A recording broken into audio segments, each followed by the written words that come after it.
Hi, I thought I'd share with you some tools I've been using to work around not having full use of my arms and hands. Before we begin, I should say I am no expert. I've just made an awful lot of mistakes in a very specific area. And these are just some of my suggestions based on what's worked for me. I'd love to hear what's worked for you. Right, let's dive on in with PC control and gaming. There are a lot of ways of controlling your computer. Sip and puff joysticks, which are impressive but have a steep learning curve and look a bit like a breathalyzer and GLaDOS had a baby. There's Joust, an incredibly expensive stick you move with your mouth, voice recognition for both dictating text and barking abstract commands like you're trying to train a disobedient puppy, and camera-based movement trackers. The easiest to set up of all of these are the ones that track your eye movement via a webcam, although these can be slightly nauseating if you're trying to look at something in one direction and having to move your gaze to point the mouse in quite another. The best I have found is KinesicMouse. You can use an Intel iSense 3D camera, which some laptops now come with, or you can use the Xbox Kinect, because somebody has to. Being able to sense your face in 3D space means you can utilize different parts of your face and their distance from the camera rather than just using your eyes.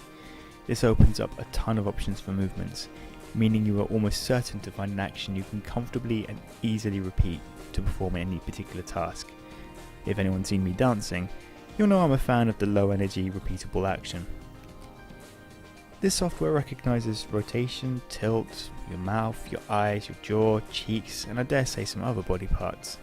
But being oh so British, I'm naturally adept at eye rolling and tutting, so these form the basis of most of my movements. But say you want to turn your whole head left to move the mouse left, you can do that. Want to puff your cheeks to act as a right click? No problem. Depending on your range of motion and how easy you find it to perform these tasks, you can set the software up to be used as just a simple mouse with movement and scrolling, or you can set it up to use it as a keyboard, or the two together.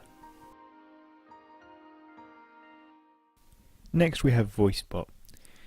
Now, voice recognition is quite the tricky beast. It really does depend on the quality of the microphone, the quietness of your surroundings, and how comfortable you feel talking to your computer whilst other things are going on. Now, I quite liked gaming in the background whilst watching television or chatting to people.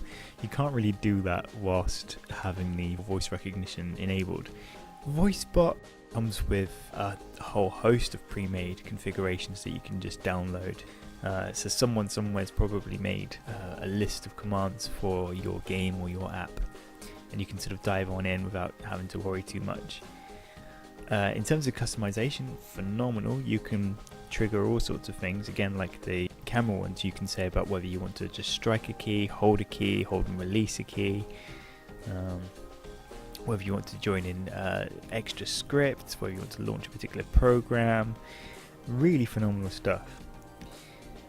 I used Drag and Dictate for a little while, and on the Mac particularly, it seemed to have several different ideas about how it would control a mouse, whether it would have a sort of start-stop function where you'd tell it which direction to move in and then tell it to stop, or whether it had a grid system as well where you'd give it a number for which part of the screen you wanted it to go to, and it would gradually zone in on it. VoiceBot doesn't really have any of those commands. Sure, you could program in something for moving your mouse, but it's much better, much more efficient to just dive on in with the commands explicitly designed for a particular program. Whilst you'll almost certainly be running the program in the background, the main window has a couple of features so that you can see whether it has recognized your commands and whether it has performed the action you intended it to. On the main right hand side of the screen you can see a list of live commands as it recognizes them. Also at the bottom you'll notice that it flashes left when it picks up a word that right is pre-programmed into jump, its vocabulary. Jump, jump, stop, right, right,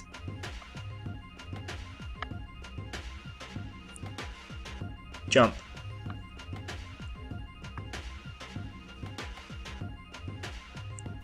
Next up we have a modified controller designed for one-handed use. It's pretty much a PlayStation 2 controller that's been soldered into a different kind of casing. Can be quite clunky and awkward to use, very steep learning curve again, but everything really is at your fingertips, so if you can move all the fingers in one hand, it is spot on. It can connect to quite a fair few different devices through different adapters. I've definitely managed to get it to go through to any kind of PlayStation, Xbox, PC. Theoretically you can connect it to the Wii, Wii U. I haven't had any luck with this yet, but I'll keep trying. And finally, I'll just quickly talk about the Nintendo Switch. This has been a surprise find for me. I hadn't counted on how well the controllers were designed for fitting into quite cramped hands. So my left hand is completely curved over, leaving me only a little bit of wiggle room for my index finger.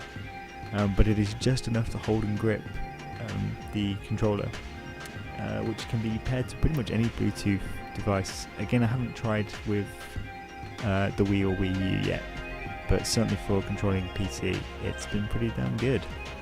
Definitely recommend.